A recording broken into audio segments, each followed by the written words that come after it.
Do I look as good as I feel? Yeah, I look like shit, and that's okay because that's gonna motivate me.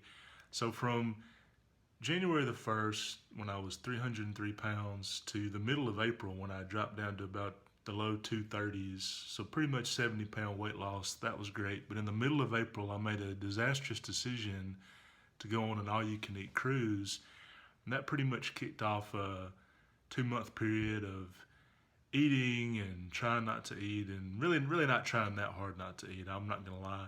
And it put me back from the low 230s all the way up to the high 260s, 269.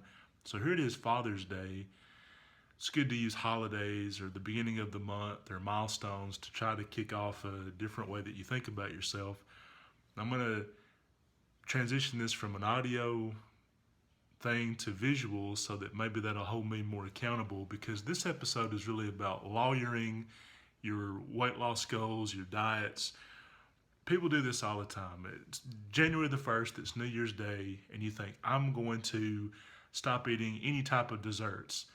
By the middle of January, it's, I'm going to stop eating candy bars. By the end of January, it's Mars bars. Those are the problem. And you get more and more specific. You're basically lawyering your weight loss goals to where everything you're doing is backsliding and creating yourself wiggle room.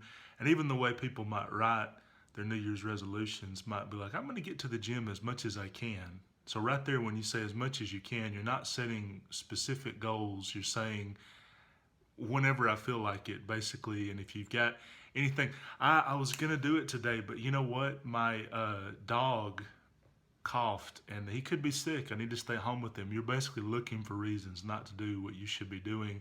And when I was doing this as an audio, I was doing the same thing. I didn't want to be visual. I didn't want people to see me. I'm going to change that to where now. So this is the this is June the 19th, and we're going to move this on to wherever we get to the end of this, and we're going to see what happens between 269 and whatever I wind up as.